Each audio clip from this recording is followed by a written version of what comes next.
Gave up a TV job to start a podcast in your basement. If that doesn't scream midlife crisis, I don't know what does. It was Championship Sunday here in Indianapolis. What's the mindset then coming in as a defending champion? I want to win. No, I want to win. The young lady over my shoulder, Caitlin Clark. Not the best looking guy. And I don't think anyone's going to sit here and say, Matt Randazzo was really good looking. What has this last month, 2 months, 3 months been like for you? It's an important fan base for the Fighting Illini, is it not? It is. He turned 69 years young last week. You look good, Coach. Oh, try it. Thank you. Welcome to Off the Air on a Thursday here in the Quad Cities. It is Thursday, April 17th. So much to get to. Thank you guys so much for joining us. If you're watching live on YouTube, we appreciate that. Officially over 1,000 subscribers. So we officially did it. We're excited. We're happy. We thank you guys for tuning in each and every day on YouTube. We're also live on X. X has been very, very good to us, so we appreciate that. And also, if you missed the show and you don't watch it live, that's okay. And if you don't want to look at me, I agree with that. There's a podcast form, so you don't have to look at my ugly face every single day. You can check that out on Spotify, Apple Podcasts, Podbean, you name it, iHeart. Anywhere you get your podcasts, check out Off the Air with Matt Randazzo. Excited about today's show. A lot to get to. We have an in-studio guest, which I always love. We also have a guest from all the way out in California. Chasson Randle has officially done it again. He wins. I tell people all the time that Chasson Randle is a winner. They won a G League championship out in Stockton with the Stockton Kings a few nights ago. So we'll be joined by Chasson in a matter of moments. Also, we'll talk Augustana softball and a bunch of other stuff with a good buddy of mine, John Nelson, the head coach of the Augustana softball program. He won a few championships here and there out at Rock Ridge as well. So John Nelson coming up in a little bit. Also, our first Throwback Thursday. Each Thursday, we're going to have a familiar face you haven't maybe seen in a while. Today, I'm really excited to welcome a guy I worked with for almost 25 years. Jim Mertens is going to join us at the 11 o'clock hour to chat a little bit. Also, we have our .08 NFL mock draft and a lot more to get to. If you missed any of the shows this week, on Monday, we had Rick Brown, Pat Angerer, and Thomas Smith from the Alabama baseball program. Tuesday was Tom Kakert, Matt Furlong, and Nate Gilbreth from Geneseo and Assumption, and also Lauren Walker as well. Yesterday was Steam Wheeler Wednesday, so a bunch of good shows already. Go check them out as well, but a lot to get to today. And we start with a guy I enjoy. He was one of my first shows, and he's back once again, and you're back as a champion once again. Chasson Randle joins us. What's up, my guy? You did it again. All you do is win. Yes, sir, man. A little tired right now. Sorry if I look crazy, but I'm a champion, man. We did it again. It's been a crazy week, crazy season, but great group of guys out here in Stockton, and the fans were awesome, and we had a lot of support along the way, and guys came through at the end, and we got it done. So This one feels good. This one I, feels good. I love hearing it, and I want to talk a little bit about it, and then I got to get you back to daddy duty, which we're going to talk about as well, because I love it. I'm texting you last night, and I lived it. I still live it. I get the daddy duty, Yeah. and championships are good, but daddy duty's pretty awesome as well. We're going to talk about that in a second too, because that's good stuff as well. To be out there, and I know last time we talked, you had just made the move from Iowa to out to California to Stockton. Things clicked. It was good. What was it about that team this year, and when did you guys start realizing that you had a championship type team out there in Stockton? Yeah, I think they recognized pretty early. The pieces were set, before I even got there, to be honest. Gabe Harris, who was a former teammate of mine, he's the current GM of the team. He was a teammate of mine at Stanford. And when they brought me in, he was like, you're the last piece for us. When I look at this championship roster that we tried to put together, they had scoring, they had defense, they had, playmaking, they had shooting. I came in as an additional shooter and a leader, a veteran presence for the locker room. And, we got it done. So I looked at that team as, one of the funnest teams I've been a part of, for sure, just in terms of personalities and, the joy that this group of guys play with, the camaraderie that they play with. You would think that they had been together for, years, but, they came together at the beginning of the year. And then we, added some pieces in January and February. And, to be able to win a G League championship is very hard to do at this level, because not everybody's happy. Everybody's trying to go somewhere else. Everybody's trying to get moved up and bumped up. But this group came together, recognized the goal that was at hand, and everybody played for each other at the end of the day. And we wanted to see each other win. And at the end of the day, when the team wins, everybody wins. And we recognized that, and we got it done. So this one feels good. Did it click right away? You mentioned that because you have to be happy. You have to have guys bought in. And at that level, there's always different interests on what you want to do and where you want to go. And a lot of guys are playing for me instead of we because they want to make that jump. Did you know when you got there that guys were bought in, or did it take some convincing to get guys bought in about winning, which is a big part of basketball? Winning is important. Yeah, I mean, we weren't super young, so I think everybody kind of understood that winning cures all, whether, you're playing great, not playing great. If you win, that's the only thing that anybody remembers. So the first day I got there, I went in late I landed late and got in. And I was like, let me just get in the gym, work off the airplane ride. And when I got there, there was members of the team that were there, rebounding or in there working out for themselves. But then also, there's a couple guys who were on the team that were actually players that came in and worked out. And, they came up to me and, introduced themselves. And, they told me right away, like, you're going to love it. You're going to love it here. And coaching staff, Quinn Crawford, like, he did a great job. He, make sure guys were bought in all year. He did a great job of managing guys' bodies. And the whole staff, to be honest, like, it was a phenomenal thing to be a part of, and one that you'll remember for the rest of your life for sure if you were there. Chasson, you've won in high school, in college, in the pros, overseas. I'm not trying to make you feel good or anything, but you're a winner. Like, why do you win? I know it's a silly question, but what is it about Chasson Randle that equals success? Because that's one thing everyone's going to say about Chasson Randle from high school all the way through. You won a lot of basketball games. Why does Chasson Randle win? I think it's a combination of things. I was getting texts, from my family and friends and, members of the community back in Rock Island, they're like, man, it's just in your DNA.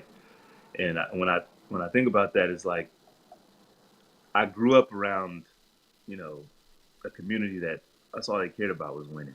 So in my mind, that's all that mattered.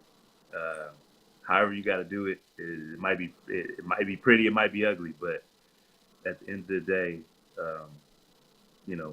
it's about winning and sacrificing time, effort, blood, sweat, tears, whatever you got to do to get it done. I think that starts with where I'm from, Rock Island, the Quad Cities, but also, my family. My dad, he was super competitive in the house with me, whether we were playing cards, shooting out in the backyard, or, playing tic-tac-toe. So I think that's where it starts, at home. And then, you build that foundation, you build that identity. And, in my mind, I always think that I have a winning chance, a winning spirit, no matter the situation, no matter the, the present, the outcome, whatever it may be. I think that, I identify myself as a winner. And I think that carries with you when you walk into rooms and you walk onto the court. And, yeah, I've been fortunate. The man above, he's definitely blessed me to win something. To do it as a professional, you recognize that, man, it's rare that you get a chance to do it at this level. So at any level, to be honest. But as a professional, there's so many great players out there, and there's not many leagues. So this is special. Did Willie ever let you win in anything? I don't think he was that guy that ever. And are you catching up now? Like, are you able to? You're beating him in cards, right? Like, you're getting some revenge, right? Yeah, nah, he doesn't play me anymore. He doesn't play me anymore on the court. But in cards, it's getting competitive. It's getting competitive for sure. He taught me a lot on that card table. Chasson, what is it about being competitive with you? Because I'll remember you're genuinely one of the nicest young men I've ever met, and we've continued a friendship from when you were 14 as a high schooler to now. And you're one of my favorite people, but you're a competitor. And I'll never forget, I'm shooting on the baseline. I think it was state championship game, and you hit a 3, and I did go back to get my hero shot on you. And I've showed it to people. You had this look on your face like you were going to kill somebody. And I'm like, oh my God, that's Chasson. Like, but there's a competitive side of you that there's a difference between cocky and confident, and you're just a confident, competitive guy. What is that about yourself? Do you see that in yourself? Because there's a competitive side to Chasson Randle that I don't see from a lot of young people or from a lot of professional athletes. There's a competitive side to you, isn't there? Yeah, definitely. If the mindset for me is, if I'm playing to win, and I'm going to do it any way that I can. I'm going to keep it clean. I'm going to keep it within the rules of the game. But at the end of the day, you're going to play to win, and I carry that mentality. I had and it's funny you say that, because I know exactly what moment you're talking about in high school. And it's just, the mentality was just, like a lion, or, some type of beast in a jungle, when he's in his element, and, it's survival. That was my mentality. I got to get it done. However I got to get it done. And, it's not going to look pretty. It's not going to look nice all the time, but, it's kill or be killed out here. Excuse my, what I'm saying, for lack of a better word, but yeah, that was the mentality. Chasson Randle joining us right now. I'm not going to keep you for my normal 45 minutes like I normally do, but a few more with you. You look at where you're at now, and you're not a young pup anymore. We talked about the last time you were on, but you're still winning. How has your game evolved over the last, or has it? Has it evolved at all, or is it just the same? I think you're probably mentally in a lot better spot than you were, 8 years ago when it comes to the game itself. But how has your game developed as you become a veteran in professional basketball? Yeah, so I'm a lot more polished now. Before it was like, attack, go. Like, the game has slowed down for me a lot. I'm able to read situations, how the game is going, how the team is playing, what needs to be changed or switched or, maintained during the course of a basketball game. And I just, play off that, to be honest, and, always staying ready, rather than make a big shot or, make a big play on the defensive end for my teammates. I think the way it's changed the most is just the game has slowed down for me a lot. I'm able to make reads out there you know, two steps ahead sometimes, you know, so that's where we're at. You're the Wiley veteran now. I love to see that. I love Yeah. it. Last time we talked, you said you want to play this game as long as you can. And I'm assuming winning a championship just feeds that. And obviously you're still doing it at a high level. I know that maybe at the end of every year and it's just the end. You only got done a little bit ago, but, have you do you evaluate after every year, or like I want to play 5 more, I want to play 10 more? I know you mentioned the funny thing is you mentioned your former teammate at Stanford is the GM with Stockton, and I know that's something that interests you as well. So now that you get to the off season, do you reevaluate, or obviously you got plenty of tread left on those tires? Yeah, absolutely. So I think you're one of the first people getting this information, but I'm going actually to play in the BAL this summer. So I'll be leaving here really soon to go play in the BAL over in Africa. It's the Basketball Africa League, sponsored by the NBA, and I'm excited about that. Be linking with a couple guys that I know from former teams that I've been on, and with a chance to win another championship. So hopefully, we can talk in 2 months and I can tell you, I picked up another one, but I'm not slowing down, like you said. I don't think about it as, an after year thing. I haven't caught my breath yet from this championship, and like I said, I'm jumping into another situation here really soon. But I'm like really feeling good about the way where I am. Yeah. My mindset is good. I wake up every day with the motivation to still go work out and get better. So when I feel like that leaves me down, and I'll determine whether or not, it's time to start looking for, a job after basketball. But right now I'm still having fun. My family's, they're comfortable. They'll be traveling with me as well to Africa. So they're excited about that. And, I'm excited to keep this thing rolling. I got to ask you then, where in Africa are you heading? When do you head there? And then tell us more about that opportunity, because that's super exciting. And the cool thing that I always have joked with you that you're going to write a book, and I hope you do someday, because your journeys, this is another chapter, and an amazing chapter of where basketball has taken you.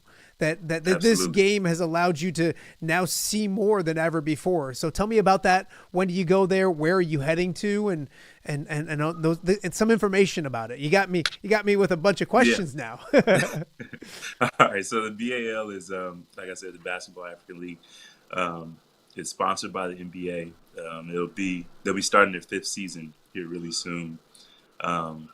And it's just, an opportunity for the NBA to continue to expand and grow the game across the world.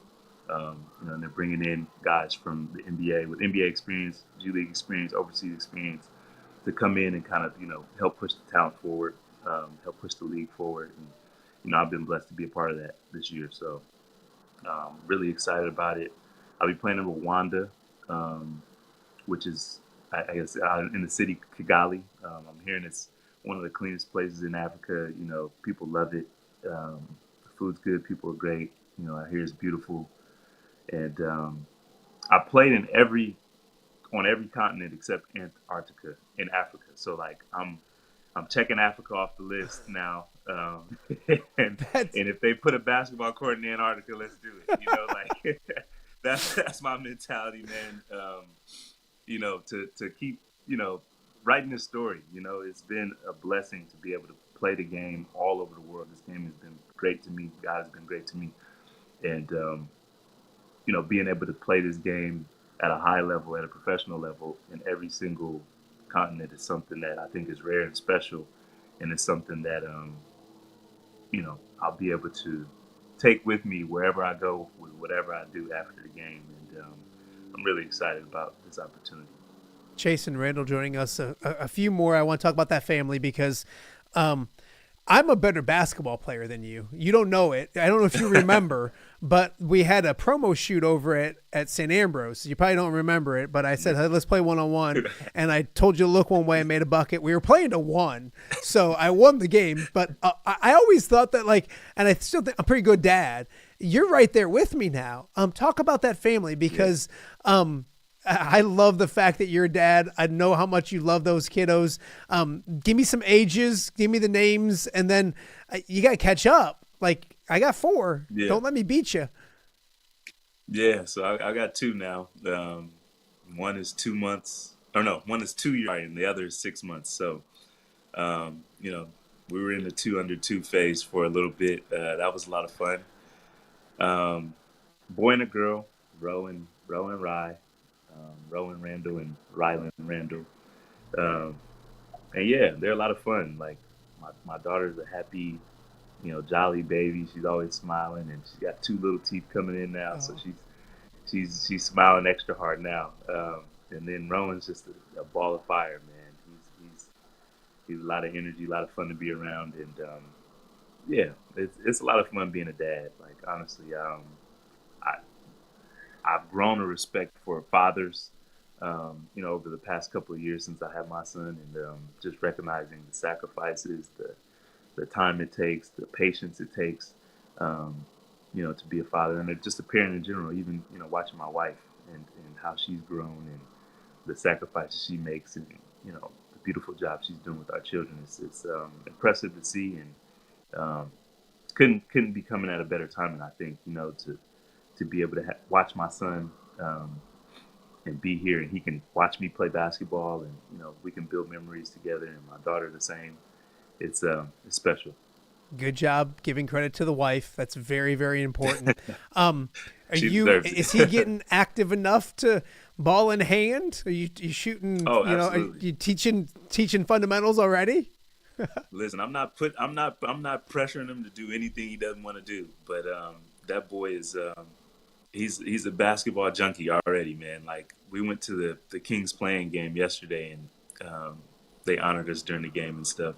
And he's like, Daddy, I want to go on the court, Daddy, court. Let's like, go.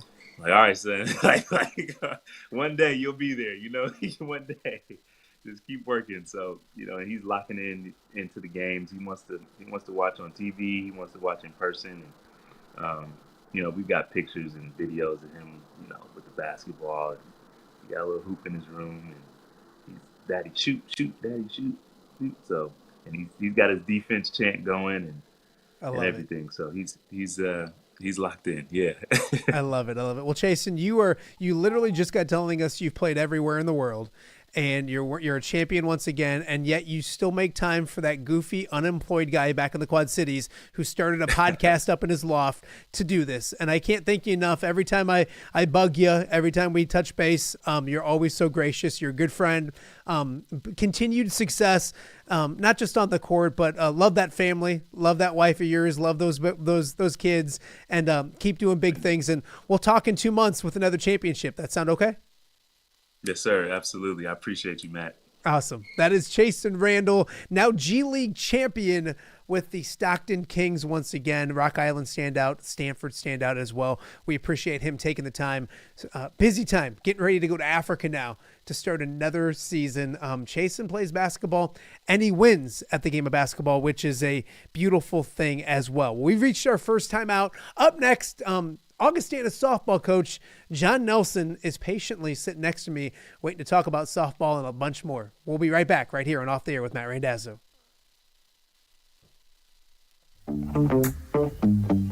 All right, be honest. Are you craving Hungry Hobo again? You know, that fresh sliced meat piled high on those amazing sandwiches, hot off the grill chicken and steak, with all those delicious toppings, the biggest and best selection of baked potatoes, or simply some waffle fries dipped in cheese. Well, now that Quad City favorite is even easier to get. Download the Hungry Hobo app today. Order ahead, skip the line, and earn rewards all at the same time. There's Double Points Monday and exclusive specials as well. With 12 locations in the Quad City area, it's Hungry Hobo, now even easier to find, but still hard to resist.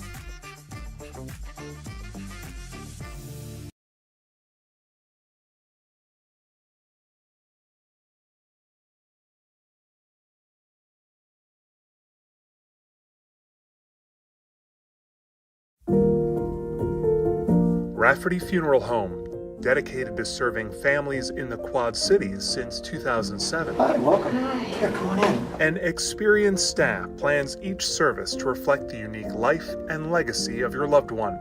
Rafferty Funeral Home is proud to serve our community with dignity, respect, and compassion, helping you to celebrate your traditions and lasting memories no matter your faith, culture, or budget. Rafferty Funeral Home in Moline.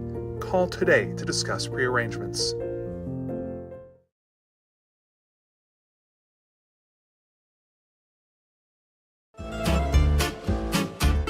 When it comes to quality, convenient pizza, Godfather's Pizza in Silvis has you covered.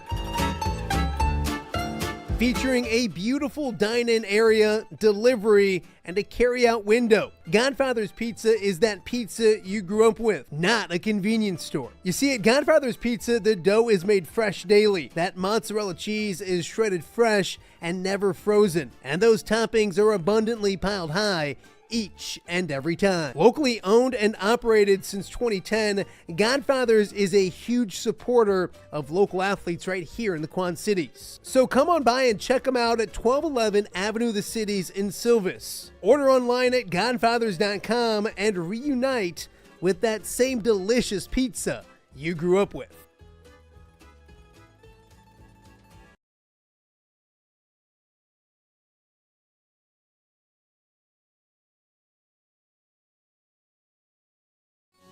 Please join us April 24th through May 3rd online for the 28th annual Chuck Long Charity Auction presented by Atlantic Bottling Company. This year's event features over 200 amazing items. The more bidders we have, yay, the more money we'll raise for life-altering therapy for kids in need right here in the Quad Cities. So please bid high and bid often.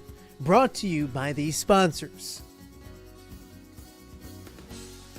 Hey, Quad City parents, tired of the same old weekend routine? Well, listen up. Saturday night, April 26th, it's free youth jersey night with your Quad City Steamwheelers. The first 500 kids 12 and under score a free official Steamwheelers jersey just for showing up. That's right, free gear, big plays, and non-stop family fun. It's IFL football action and memories that'll last a lifetime. Grab your tickets now at steamwheelersfootball.com/tickets and make it a night your kids won't forget. Presented by Crawford Company.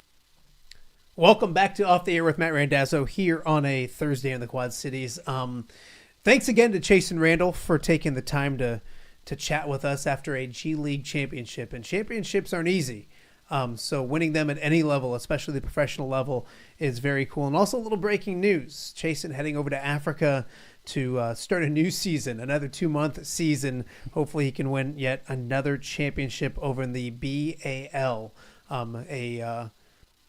a league off of the NBA that the NBA started over in Africa. So very cool stuff. But my next, speaking of championships, there's a guy that knows a little bit about winning championships, and he's doing big things with the Augustana Vikings right now. The new softball coach. It's not new because this is year number 2. Newish softball coach John Nelson joins us.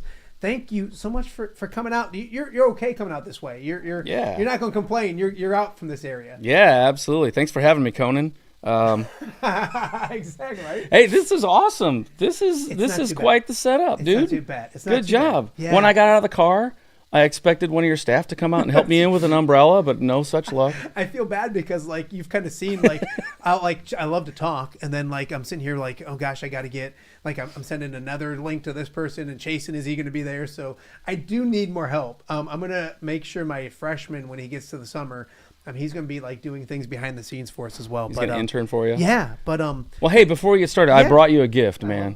Yes. So, I've watched your show several times. Yeah. I just thought you needed something to kind of class it up a little bit. Okay. You know what I mean? And you and I are both Alleman guys, so we firmly understand a touch of class. Yes. So I brought you just a little gift for the set here. I figured it just make things look a little bit better. So we would get rid of that. That sounds no. There we go. You know how many people? Ken Prince is gonna love this because he's been what? And Cole Rusk was one of my first guests, and he's with the. And I said, Cole, you just had the Illini guys on the other day, didn't you? Yeah. And I go, if you get me an Illinois. So here's the thing, I'm an Iowa fan. I grew up an Iowa fan, and I would get in trouble. Did you tape it? I'm gonna put it out. I don't know. Did you steal it from somebody? No, I just had it shipped to me. I love this.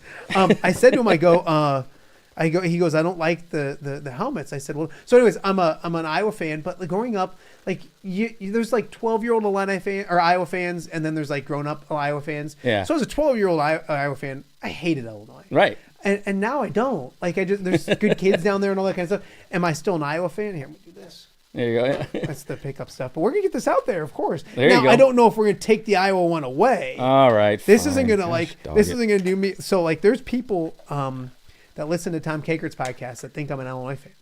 And I love that, which shows that I'm doing something right. Because, so look at this. I got my collection going. Yeah, there you go, man. Move over to the John Deere So you know my oldest graduated from Illinois Yes. with a bachelor's and a master's, and my youngest graduated from Iowa. I still don't know if that degree is for real, but well, it's funny because somebody that you know very, very well, Liz Watkins. she was in Iowa. I mean, but she grew up. That whole family is like diehard Illinois fans. Illinois, yeah. And I remember like when she committed to Iowa, like her dad was like, I think he would wear the Iowa hat, the camouflage one though. Right. Yeah. He couldn't wear like the regular one. I don't know if that ever changed, but. Yeah, well, look at you. Oh, we'll put this right here. No, we'll put that in. We can't hide the all. We'll get this all moved around. We'll maybe. move some spaces. I'm trying to move this. This John Deere Classic one is fantastic. Look at that. I'm starting. There you go, man. I'm telling you, in a few years, I'm not going to have room for myself. You're gonna have a John Nelson bobblehead. Do they have those yet? No, they're never gonna make that. But so you're familiar with this area? Yeah. You're not here at Rock Ridge. We'll talk about Rock Ridge here in a second too. Mm-hmm. But at Augustana, you guys you've hit the ground running, and I know last year your first year was a good year. This year, I think 18-4, playing well in the conference, all those kind of things. What's the transition been like for you when it goes to having the success at the high school level? Obviously, you have the travel success and that kind of stuff, but to go to the college level, what was last year like for you? Last year was a lot of stressing out over recruiting and bringing in, quote, my class and stuff like that. But really, I mean, when I got to Augie, I feel like they embraced me. The buy-in totally wasn't all there. I was like the fourth coach in 4 years. Okay. So there was some hesitance, and understandably, they should have been kind of hesitant a little bit. But this year, the buy-in's unbelievable, and the support that you get at Augustana with Mike Sapolsky and Trevor, our SID, and Wes Brooks, it's unreal. You get that class in, and I mean, obviously, you know the area, you know softball.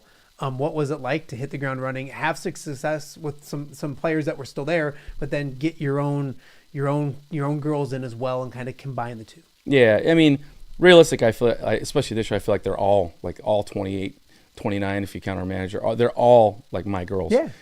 Because I wouldn't want to have it. I wouldn't want to do this without any of them. But this that first recruiting class came in, and I feel like it's a pretty impactful class. We've started as many as 6 freshmen, and I think there was some, a little bit of hesitance coming in, thinking, especially because I had a couple of girls coming in that were like Havoc kids that I coached, that literally played for me. Yeah. And they were like, oh, they're going to get preferential treatment or whatever. And really, I mean, I think they just came out and proved themselves, and they're doing well, and they've earned their playing time, starting time, whatever. But collectively, like I said, this year it's all about buy-in and just believing in our team, believing in one another. We have a next man up philosophy. If someone's struggling, next man up, or somebody's hurt, next man up. And I'm really proud of this team. To have the turnover that the program had, did you have to? It's so cliche with my guy Dan Campbell sitting here, but build a culture. Did you have to? And what was that? Was that the first order of business? Was Number to one. And what is that for you? And how did that go as you got there early on? Yeah, so our team culture is built on selfless servant leadership, playing for the person next to you, celebrating their success over yours. No different than what we did at Rock Ridge.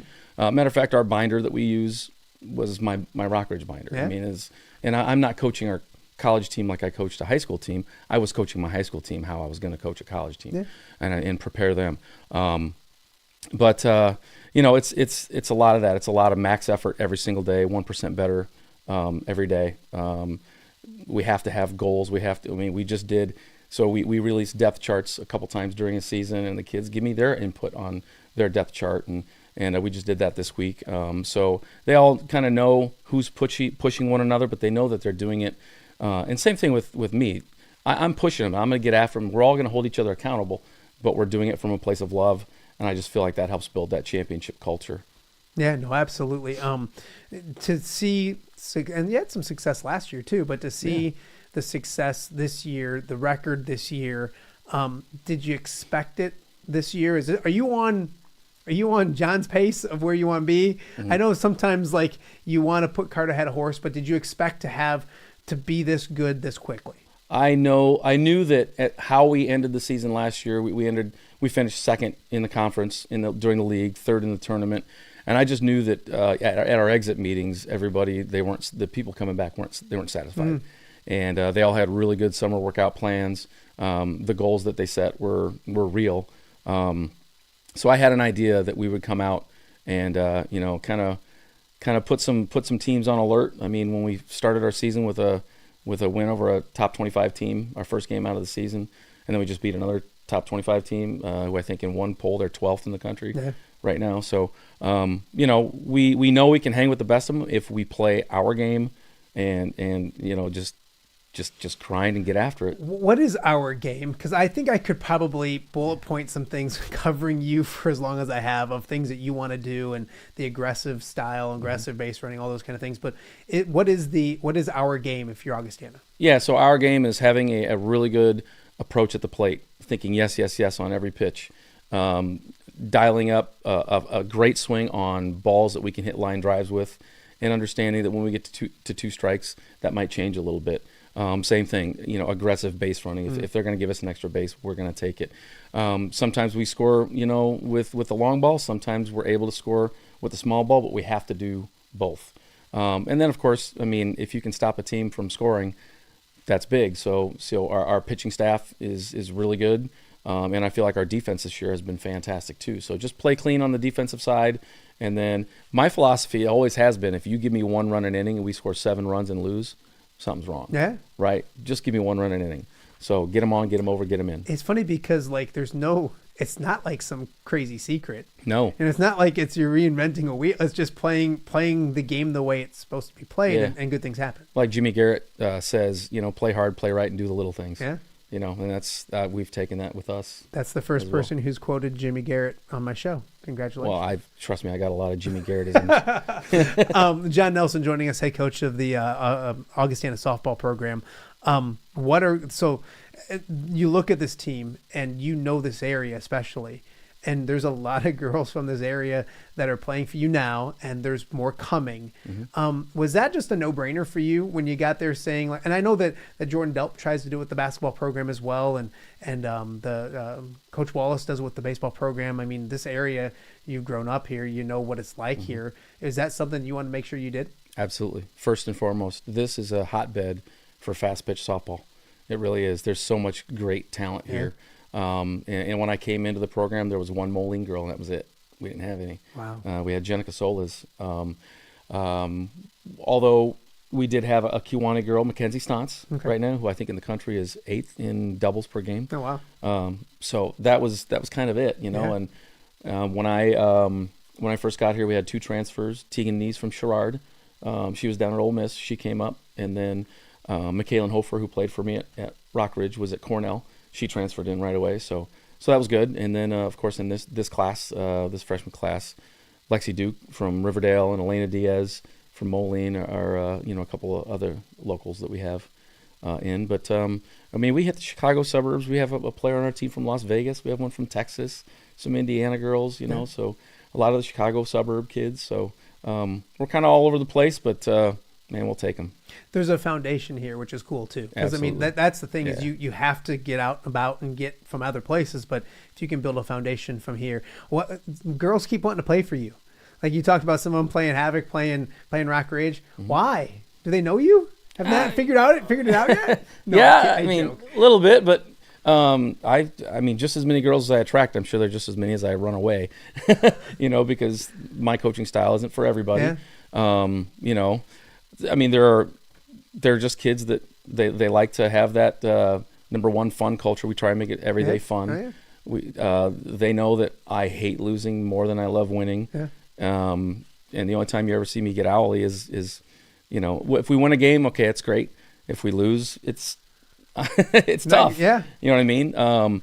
But yeah, I mean, and another girl that we had locally that was here just before I got here was Lauren Durst, who played on the Iowa side. Yeah. And haven't ran her away yet. So Good that's deal. good too.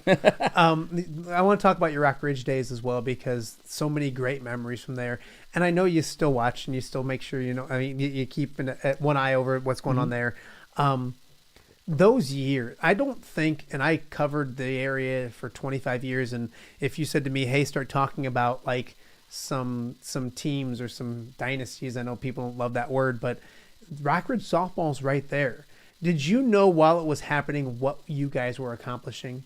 Did you allow? I mean, probably you didn't, because you can't allow yourself to. Now that you can look back at it, it's probably something pretty fun to look back at. Oh, it's definitely fun, but it's still at the same time, I'm like, we did what? You know what I mean? What was the winning streak? 73. Yeah, that's wild. That's unbelievable. Yeah. Yeah.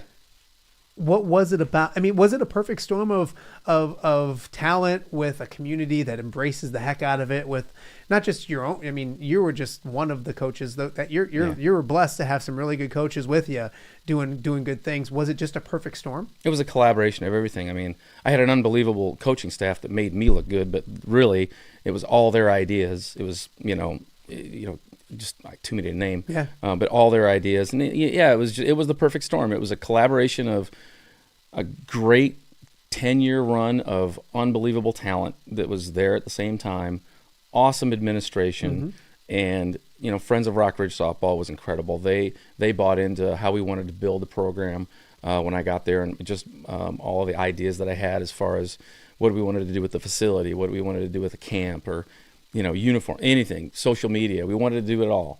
And then we just got the backing from the community, and we were definitely blessed. And yeah, it was fun. What was it, 102-1? It's ridiculous. I mean, it was, and like you would have won. I mean, you laugh about that, you right? would have won one more if COVID didn't happen. I think so. Yeah, I'll give it to you. You don't have to be cocky. You can be modest and say, I think you would have. That would have been, and Jimmy and I talked about this once. Where like the 2016 and 2016, we took third. That team was really super good. Yeah. And the 2017 team might be the best team we had. And we we lost in the super sectional. Give me names. That was the year that all of my first year freshmen, who all started my first year, Daria Parchert, Kelsey Garrett, Maddie Bain, that whole group, Ashley Minyard, who just lives down the street. Yeah. That whole group. When they were freshmen, they started right away. There was like 6 of them, 6 or 7. Yeah. And we just had one bad game in the super sectional against a pitcher that we had beaten, who was that a Missouri pitcher. Morrison. That's right. Yeah. When you see the success that your girls have had, I mean, with Kendra up at Wisconsin, and, I mean, I don't want to start naming, because look what Peyton's doing at Western right now. Yes, I mean, unbelievable. Actually, that's somebody I'm going to reach out to. I want to have on the show. Yeah. Are you like a proud papa, or how do you I mean, I'm sure you're keeping track, but it's almost hard to keep track, because there's a lot of them, which is a good problem to have, I guess. But talk about the way you look at those girls, and you talk about you being competitive. I think all of them that you can talk about, like, that's the gene. That's the common thread, is that we just had Chasson Randle on. He talked about he's just super competitive. Like, the competitive people usually do well. And I think those girls all had that competitive gene. Talk about watching from afar now. Yeah, it's fun. I like to just do the whole retweet thing and repost, like, any of the players who have something that blows up on social media. Yeah. I like to make sure that all of our friends around here also see it. But it's a lot of fun. I mean, Lexi Carroll, who plays at University of Illinois Springfield, same thing. She was having a good season until she got hurt. Corey Needham's not doing a ton up at St. Cloud State, but I follow her. I follow all of them. I on a daily basis, I try and check scores, check box scores, and send them, little messages of, some encouragement. And Do you ever coach? Do you ever, I mean, if you watch them play, or do they ever reach out to you and say, Coach, my swing's this, or do you ever, is there ever X's and O's? I know it's not X's and O's in softball, but I think you understand what I'm saying. Do you ever talk about the game itself with them still? Of course. Yeah. Like last year, Peyton wasn't getting a ton of at-bats, but she was struggling, so she came home for a little bit of a lesson, and we worked out a little bit. And I've had conversations with several of them about just mental approach, how to handle maybe a new role on the team. They're used to being that 4-year starter, and now maybe they're not. And just talk to them about how to be a champion, how to be a great servant, selfless servant leader, and basically do all the things that we did at Rock Ridge. When you look back at making the move from Augustana, I know it was a right time and all those kind of things as well. Was it a difficult decision? And I mean, probably bittersweet is the best way to look at it. Yeah, it was. I mean, there was a whole storm of things happening at that time because I was being recruited to coach at Ole Miss with Jamie Traxel at that time, and I thought maybe that was where I was going to end up. And then some things happened where the pitching coach and hitting coach had left, so she kind of put my hire on pause for a second, and then she hired Carl Golan. And so he became the pitching coach at Ole Miss, and that opened that job up. I'm like, oh, I'm going to, because I had applied there before, and I didn't get it, but that's okay. But, and so I was able to get hired there and stay home, which is perfect. My parents are here. Our whole family's here. Our youngest just had a grandchild, and so Grandpa John. Papa Nelly. Oh my God, is it Papa Nelly? It's Papa Nelly. Yeah, I like that. Yeah. No Papa John's. No, it's Papa Nelly. Papa John's would be. I do like Papa John's. I don't like Papa John's nearly as much as I love Godfathers. That's right. A fine sponsor. Excellent of the show. sponsor. Yeah. Maybe they can call you Godfathers instead of no. A few more for you before I let you go. Let's go back to Augustana. Mm-hmm. I know that you're it's a good season so far. You're never content. How good can this team be? What are the things they need to tweak on and work on as we're halfway through the season, as we start looking towards the stretch run, postseason, all that kind of stuff? Yeah, I think one of the as far as on the offensive side, I think our adjustments need to happen sooner in a game. In their last, 4 or 6 games, we've put a lot of runs on and had to come back in the 6th and 7th inning. We've got to make those adjustments earlier in a game, and I think that that's something we've talked about and that we're going to get better at. On the pitching side, I think we're maybe walking a few. Maybe we're being a little bit too careful. I think we need to be a little bit more aggressive in the strike zone. And same thing, I still want more aggressiveness on the base paths. But that's good. I mean, these are things that's fixable, and it's not like we're missing a player or we're down with a ton of injuries, because we're not. We're pretty healthy right now. Mm-hmm. We've got a couple of nagging things going on and typical soreness, but everything that we need to get better at, we can get better at. And I am fully confident that if we do the little things right, if we play the game the right way, we can win this league. Did you look at Augustana as a sleeping giant? Because I did. You look at the other programs at that school, and the baseball program is out. Coach Wallace is a legend, and Coach Delp's going to have Augustana basketball doing what Coach G did a few years ago, and the football program. I love what they do as well. And there's others. Did you look at it and say, why in the world has there been 4 coaches and whatever it was, and this can be something that can be really, really good? Yeah, I mean, I didn't necessarily look at it because of the coaches, because Coach Kistler went on to a better opportunity for her. Coach Duncan was just dealing with some stuff and had to move aside, and of course Coach Golan went to the D1 level. So it really wasn't that, but I'm always baffled by how much softball talent there is in the Quad Cities and why it doesn't stay here. When we've got Augustana, Ambrose, Blackhawk, we've got there should just be more local talent, regional talent that stays here. And I just felt like if we can pull in that talent and build from within, we can really make some noise on the national level.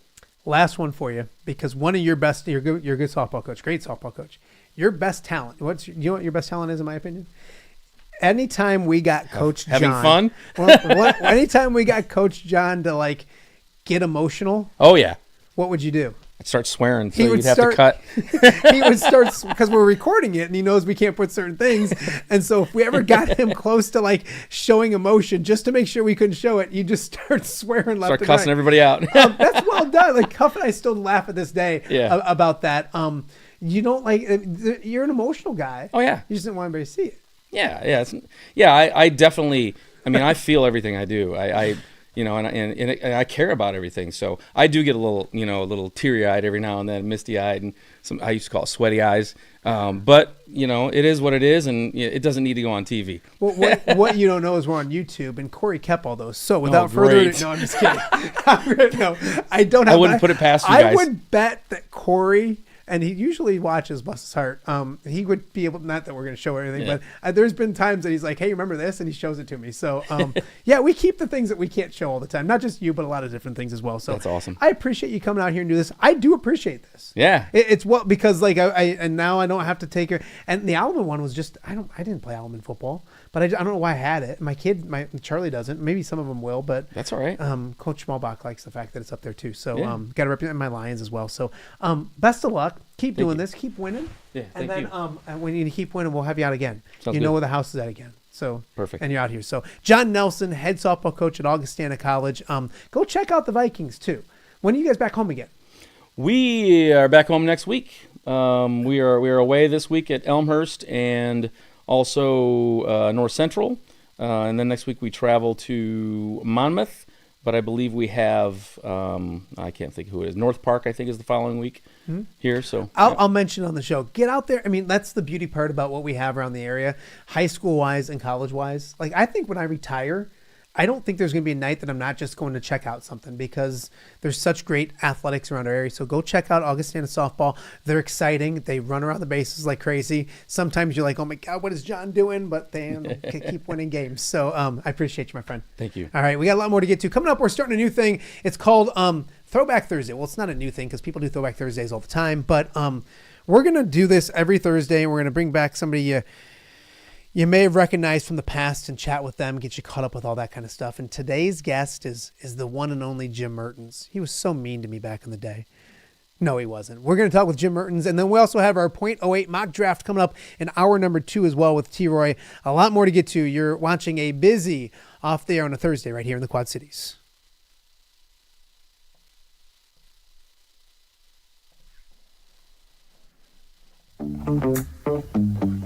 All right, be honest. Are you craving Hungry Hobo again?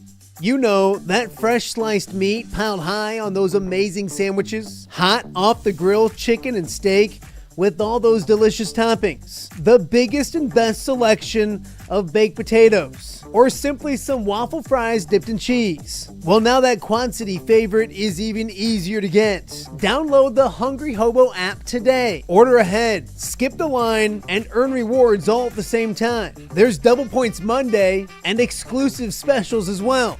With 12 locations in the Quad City area, it's Hungry Hobo. Now even easier to find, but still hard to resist.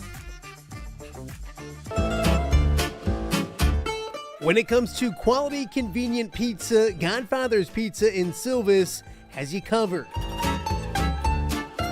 Featuring a beautiful dine-in area, delivery, and a carry-out window. Godfather's Pizza is that pizza you grew up with, not a convenience store. You see, at Godfather's Pizza, the dough is made fresh daily. That mozzarella cheese is shredded fresh and never frozen. And those toppings are abundantly piled high each and every time. Locally owned and operated since 2010, Godfather's is a huge supporter of local athletes right here in the Quad Cities. So come on by and check them out at 1211 Avenue of the Cities in Silvis. Order online at godfathers.com and reunite with that same delicious pizza you grew up with. Hello, Dan Pearson here of FCA. Our team is thrilled to support Off the Air with our good friend Matt Randazzo. We share the view of the power of sport when it comes to relationships, including the influence of the coach. FCA believes the coach is the most influential person in America. Matt celebrates local coaches and athletes. His content is informational, insightful, and inspirational. Our Fellowship of Christian Athlete team loves partnering with Off the Air with Matt Randazzo while we engage, equip, and empower coaches and athletes in our 23 counties. FCA, the heart and soul in sports.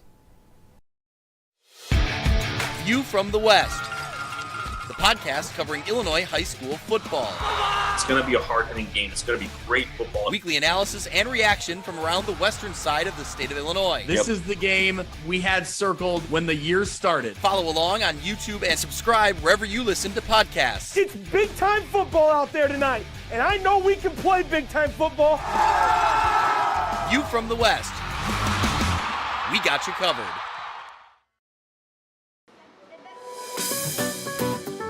Are you looking for the Quad City's best chips and salsa? There's only one dude to turn to. Right on. Snoop.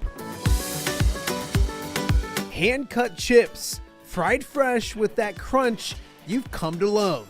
And the most addicting salsa with delicious fresh ingredients each and every time. Pick up your chips and salsa, queso, enchiladas, and much more at the Stern Center in Rock Island. To place your order, simply call the man himself. It's Snoop at 309-314-8197 and find out for yourself what the rest of the Quad Cities already loves. Please join us April 24th through May 3rd online for the 28th annual Chuck Long Charity Auction presented by Atlantic Bottling Company. This year's event features over 200 amazing items. The more bidders we have, the more money we'll raise for life-altering therapy for kids in need right here in the Quad Cities. So please bid high and bid often. Brought to you by these sponsors. Welcome back to Off the Air with Matt Randazzo on a Thursday right here in the Quad Cities. Thank you guys so much for watching. If you're on YouTube, we appreciate it. If you're live on X, thank you very much as well. Chasson Randle joined us in the beginning of the show, and then John Nelson from Augustana Softball just left. So always great to catch up with John. A new thing I want to start on Thursdays, and I got a lot of them, is Throwback Thursday. Throwback Thursday is nothing new. Everybody does it, TV stations, all that kind of stuff. But I want to take Thursdays and catch up with, you know, someone you may not have seen in a little bit, or about a blast from the past, maybe here in the Quad Cities. And I don't want to say that, like, we miss this guy because he's always here. But Jim Mertens is now on the show. Jim, welcome to Off the Air with Matt Randazzo. You have officially made it, my friend. Gosh, and I'm your first throwback? Yeah. Is that exciting? Very, very impressive. Bottom of the barrel is where you're starting. nowhere else to go but up. Jim Mertens is joining us right now. Longtime anchor here in the Quad Cities. You're now up at KCRG doing great things. We had Chelsea Brown on last week, so boy, we went from Chelsea to you. Like, I don't know if that's I think we should have done it opposite. She set a high bar. But talk about being in Cedar Rapids and at KCRG. I know, great station, great people. Scott Sable is a friend of mine. He just stepped down or retired as the sports director. Yeah. Chelsea's awesome. Jack's awesome. A great station, a good fit for you right now. Yeah, exactly. Well, I mean, let's talk about Scott for a second. I mean, a legend. He just got back from he retired, and then a week later he went on one of those tours of Costa Rica, you know, where I'm waiting for him to bring back a spider monkey. That's what I wanted, so we'll see what happens there. Like you said, I mean, you could name a bunch of people. Jack Leto's on the staff, on the sports staff, and Chelsea. I work with Beth Malicki. Joe Winters is a legend as well. I've spent the last 3 years just trying to fit in. These are just fantastic people. It's been great.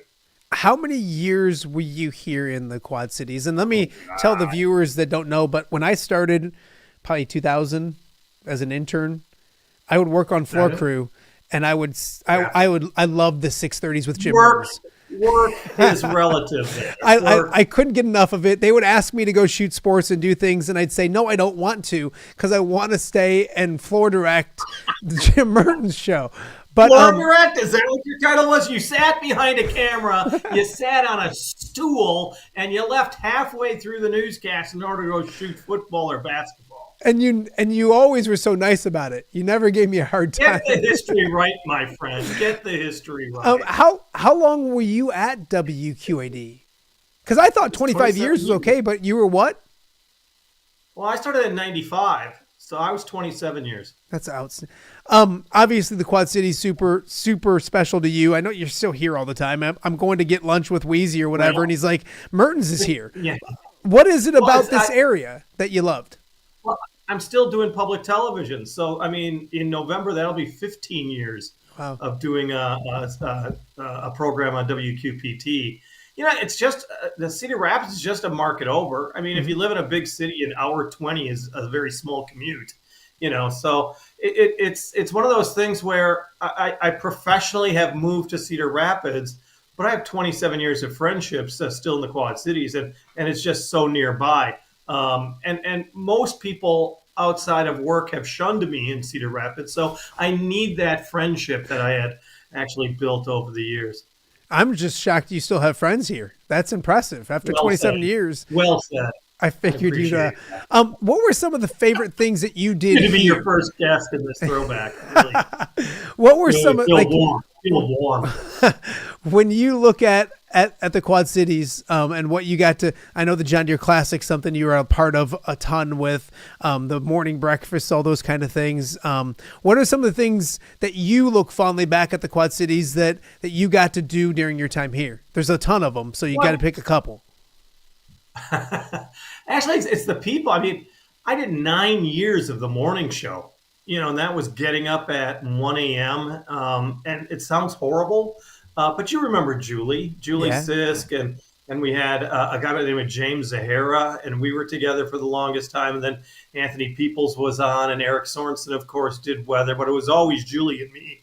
And I got to tell you the truth, that was really amazing. I mean, there's no way you can get through a 9-year slog without really good friends, and that was excellent. You know, we did Snow Desk, where we sat outside in a snowstorm, which sounds ridiculous even now, and we just had a lot of fun. That's one of my best memories, believe it or not. You know, you remember some of the stories that you did and the people that you remember so much. It's especially, I remember every time I talk like to a class or someplace, they'll always ask, you know, who was the coolest person you talked to? And they always think it's going to be, you know, I got a chance to talk to Barack Obama when he was a state senator, you know, before he was a big deal, and talked to him the night before his convention speech, and talked to him as he was running for president after he won the nomination. And then I hadn't heard from him since. So, I mean, it's not the big names necessarily, but you remember, I remember a child that had encephalitis, and we followed him years after the diagnosis. That one really sticks with me. And there's just so many people stories that really mean so much to me. And you're right. Jim Mertens joining us right now. You're right, because people think of like the things you got to do, but it's more of the stories you got to tell. It wasn't about yourself. It's not about us. It's about telling people stories. Kind of talk to that, because the stories you got to tell, you never should make it about yourself and what you still do, what I used to do. It's about the people, and the Quad Cities have some awesome stories to tell. Well, that's true. And I just got back from a convention in Minneapolis, and what was great is you probably know him as well. The great Boyd Hoopert was there, one of the best storytellers in television journalism, and he had a session, and then afterwards we got to talk to students. It was kind of like a speed dating, but it was news directors and people. We all had our own laptops, and we'd spend 10 minutes with a student. They'd go to the next table, and they show us their work, and it was just so much fun to deconstruct everything that they already had and make it more about the people they were interviewing, and it was kind of cool because these students will sit there and they'll watch somebody like a Boyd Hoopert who will tell them stuff, and they'll go, you know, I can't do that. You're the one that has the incredible KARE camera people from Minneapolis, and you have 3 days to do this story. And then you work with them and you show them you have all the elements.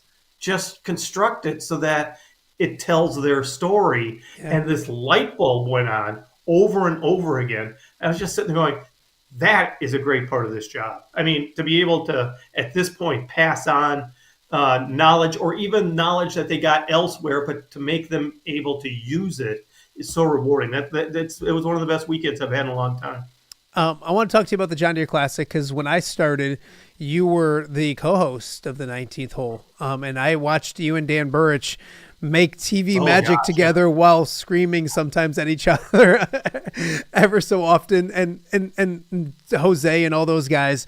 That event here in the Quad Cities, and I know that you've probably covered and taken part of Zach Johnson's event up since you've been to Cedar Rapids, and he does a great job with that. But and you're a Packers fan, so I think you probably appreciate the John Deere Classic. Oh gosh, put it down.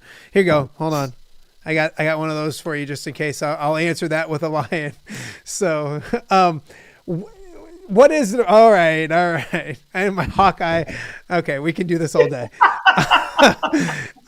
What is it? The John Deere Classic and the Packers are similar because they have this smaller market and they have such a huge thing going at it. What is it about the John Deere Classic that you remember, that you love, that you are fond of in your years covering it here in the Quad Cities?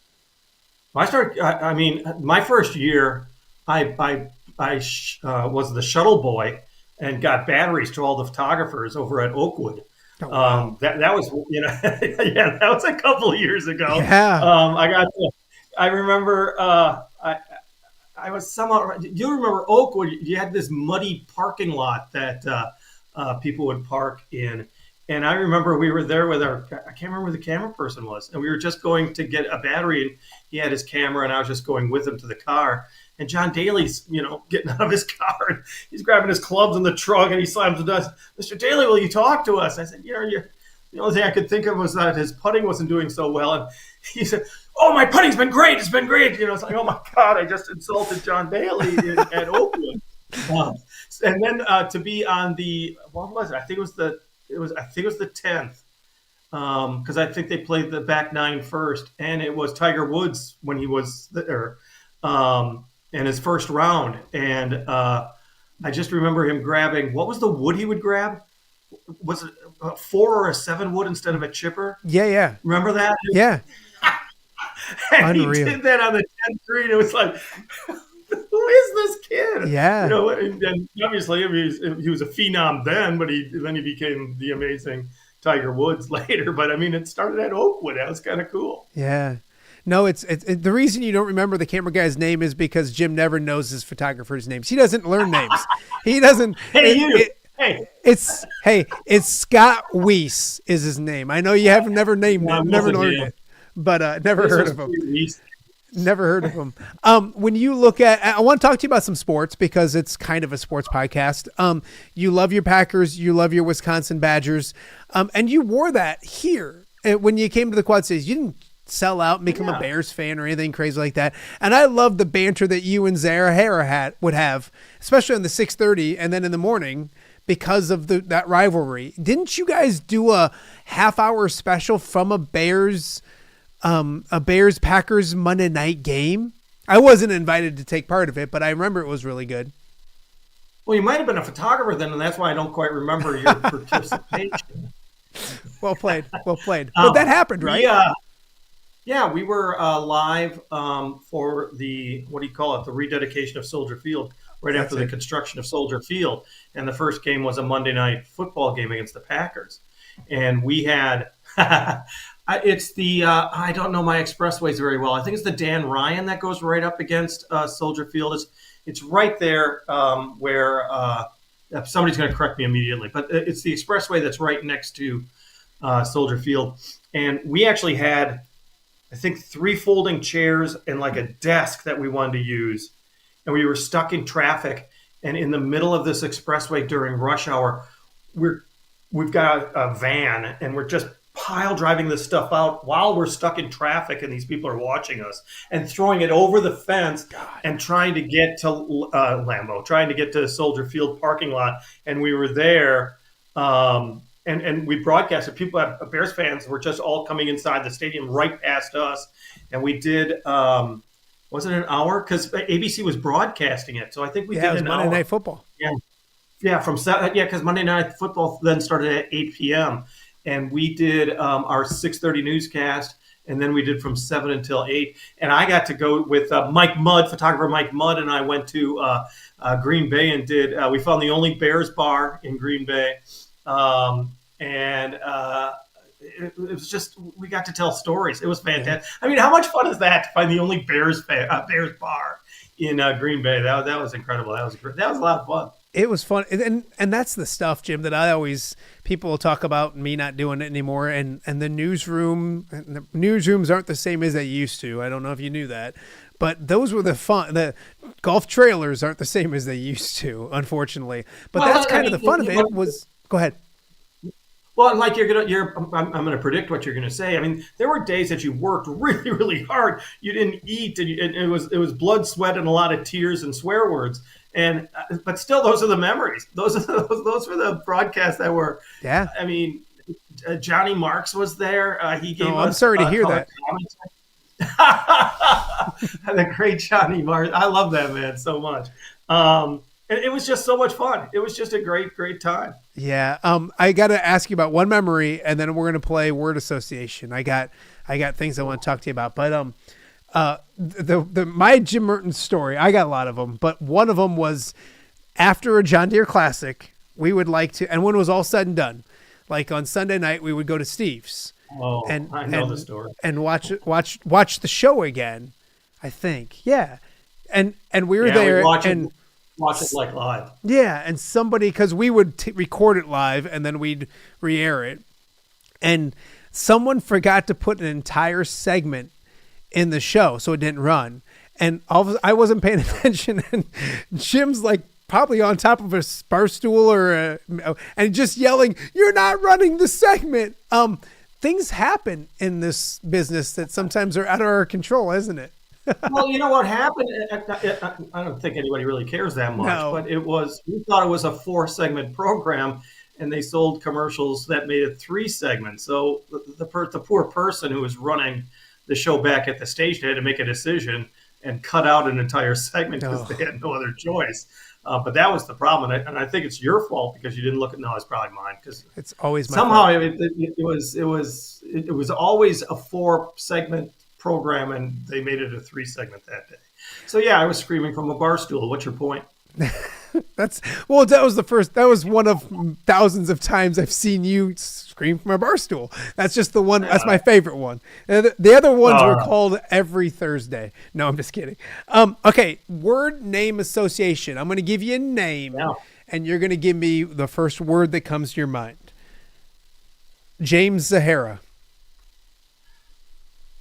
Oh, idiot savant. I have to have one word? Well, you already did. You had 2. Oh, okay. No, he's so fun. He is so great. Even when he has a bad day, he's having a good day. Right? He's a great guy. He's like, and a good golfer. If you're down on life, just talk to James. Because even when he was, and I'm not saying he gets, management is always great, so he's never frustrated ever. But like, even when he would be frustrated, he would do it with a smile on his face. You know what I mean? You and I, not so much. Not so much of a smile sometimes, but that's you. That's I don't like that's the me. picture that you're painting of me, just to let you know. But, I said me too. No, I'm just saying you're an angry drunk guy who yells at bars. That's all I'm saying. That's the way it sounds. All right. Dan Burch. The Wild Man. I'm actually the one that brought him to Channel 8. He was in the wilderness after working at Channel 4. And who was it? I know Rich Henkel's. I think there was someone before that. But Joe Casillas, one of the great photographers from Channel 8, had suggested. And for a 10-week period of time, I was news director at Channel 8. And it was during that period of time we needed a sports person. And so Dan, he was known as Wild Man back then, Dan was available. And we got him on a temporary basis and hired him. And, he's legendary. It would be the word I'd use, legendary. You made some really good hires and you made a bad one. But, we won't get into that when it comes to Julie Sisk. Oh, gosh. One word. God, I love her. She is just the coolest person. She was so much fun to work with. I can't put one word. Wonderful. I really do like Julie. She was A+. Yeah, is A+. Why am I doing Sweetheart. past tense? I would say Yeah, sweetheart absolutely. because she was just as nice as can be, professional. There's so many that you could.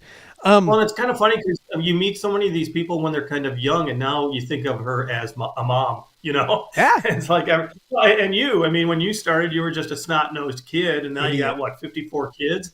At least. The way people's lives change and you watch them grow, it's very cool. It's funny because John Nelson was just here in studio. It's my loft, Jim, but I like to sound important. And Jen had to run a kid home because they're off, and he was golfing and it started storming, so she had to go get him. And she's running up here, and here she is, as professional as can be, kicking ass, doing what she normally does. And she's got her husband playing TV in her loft. And I just got to, like I said to John, I'm like, she's the best at everything except for her choice of men. Like, her choice of men is awful. But the day that, and I'm going off subject, but the day I met you for lunch, or at the end of lunch, at La Rancherita a few weeks ago, I sent the picture to Jen, and she's just like, I don't know why, but she likes Jim Mertens. I'd never been able to figure it out, but she's just like, how did I not know about this, and why wasn't I invited? And I'm just like, she has a horrible taste in like men because she likes you. She married me. Other than that, she's a genius. How about Jim King? Give her my love. I think she's so great. She is so excellent. I'm sorry, who now? Jim King. I was so amazingly fortunate because, like I said, I got there in '95 and he died in '97. You know what was cool is that he didn't suffer fools. And if you did him right, or if you did journalism right, or if you were doing the job for the right reason, he had your back no matter what. I remember I was doing some story and I had something extra and I did it for, I think, his Sunday newscast, and he was ever so grateful. And it's like, Jim, I had the extra stuff. He was incredible. Just absolutely amazing. And once again, we'll talk about Joe Casillas. He and Joe Casillas would do On the Road. And the stories I would hear after he passed from Joe and from others. And what a great family, and oh my God. And Gloria is still doing, she was the suffered wife. I mean, she had to deal with Jim all those years, and she's so fantastic. And she didn't suffer fools either. God, I am just so fortunate to have had 2.5 years working with a legend. You're killing it with this word association, Jim. Doing a great job with the word. Yeah, I'm sorry, lots of words. Yeah. Last one for you, and I'm sure you crossed paths with this knucklehead, and I don't know why I even put him on the list. He was at an event that I was at a few weeks ago. Decker Plain. Decker Plain. Oh my God, he loves the Quad Cities. For those who don't know, he's the city administrator for the city of Bettendorf, former police chief. If you don't know who he is, you're missing something. I just ran into him at a WQPT event last time I was in the Quad Cities. He is, I can't put him in one word. He's such a great guy. He is. He's one of the, you know what I'll say about him, and I won't get into it too much, but he's Teflon. He can say and get away with everything. And and I always joke, I tell people all the time, like, because Dan has come on the show a lot. We used to do Wild Man Wednesday for a little while, and I'd say to people, if Dan Burrich was in a newsroom today, he would last like 13 seconds, and then he'd be out of the newsroom because, like, but you know what? You talk about suffering fools. That was Dan for me and for everybody. If you did your job, he told me from the jump, he said, there's two type of people in this business.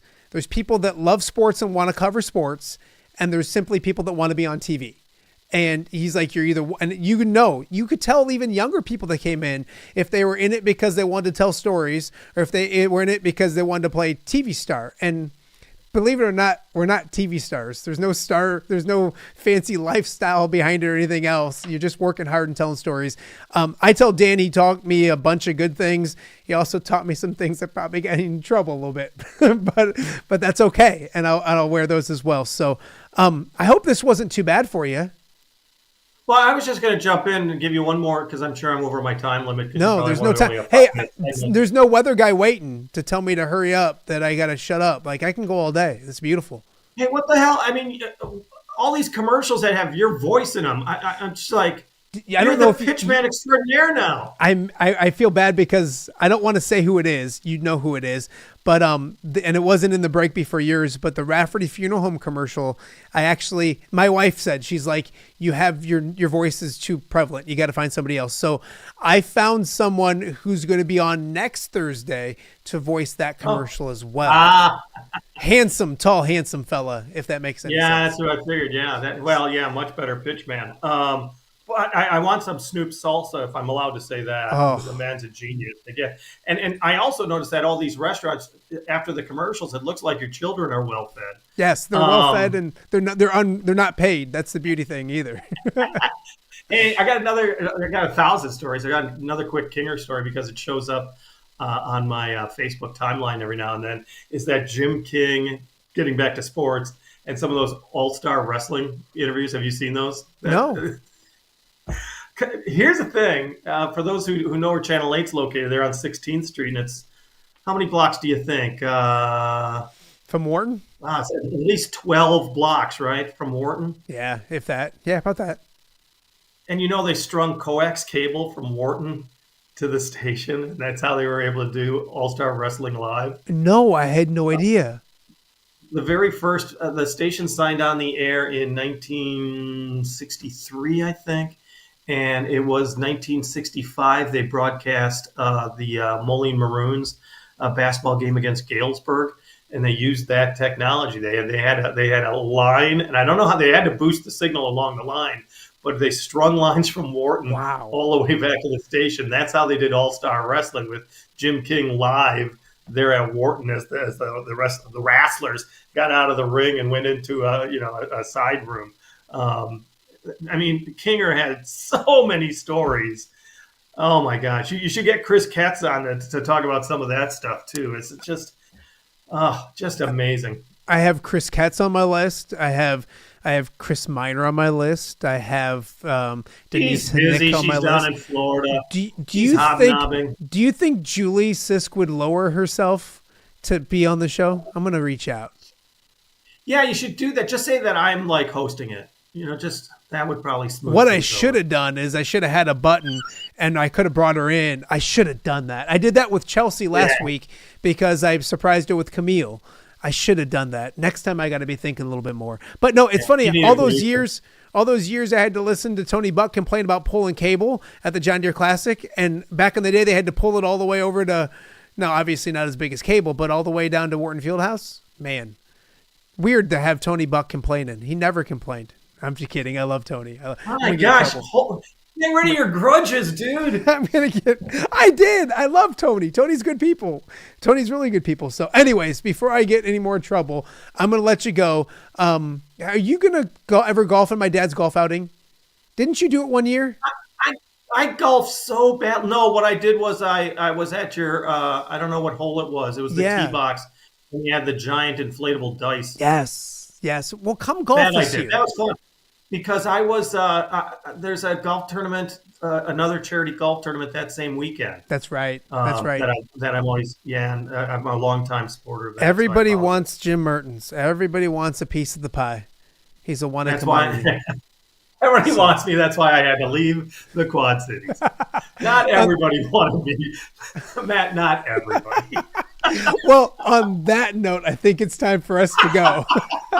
Jim, thank you. I appreciate it. We'll talk to you soon. Thanks, buddy. Enjoy your next guest. All right. That is the one and only, and thank God there's only one of them, Jim Mertens here on Off the Air on a Thursday in the Quad Cities. We got more to get to coming up. After the break, we will have T-Roy, our good friend T-Roy. We are now a week away from our draft party over at Oscar's Pub. So our next edition of our .08 mock draft and T-Roy right around the corner, right here on Off the Air with Matt Randazzo on a Thursday here in the Quad Cities. All right, be honest. Are you craving Hungry Hobo again?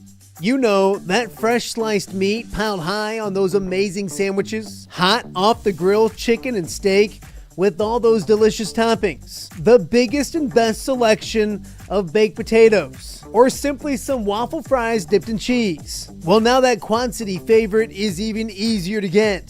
Download the Hungry Hobo app today. Order ahead, skip the line, and earn rewards all at the same time. There's Double Points Monday and exclusive specials as well.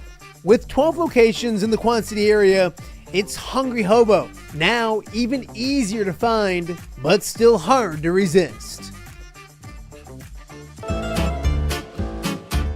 When it comes to quality, convenient pizza, Godfather's Pizza in Silvis has you covered.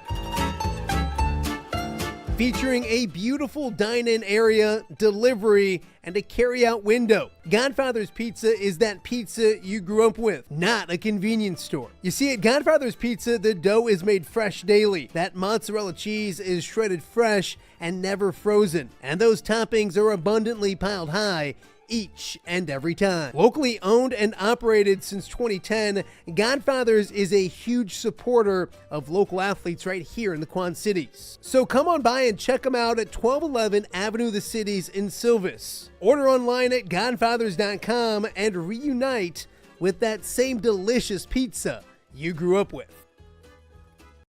Hello, Dan Pearson here of FCA. Our team is thrilled to support Off the Air with our good friend Matt Randazzo. We share the view of the power of sport when it comes to relationships, including the influence of the coach. FCA believes the coach is the most influential person in America. Matt celebrates local coaches and athletes.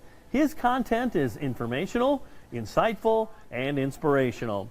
Our Fellowship of Christian Athlete team loves partnering with Off the Air with Matt Randazzo while we engage, equip, and empower coaches and athletes in our 23 counties. FCA, the heart and soul in sports. View from the West, the podcast covering Illinois high school football. It's going to be a hard-hitting game. It's going to be great football. Weekly analysis and reaction from around the western side of the state of Illinois. This is the game we had circled when the year started. Follow along on YouTube and subscribe wherever you listen to podcasts. It's big-time football out there tonight, and I know we can play big-time football. View from the West. We got you covered.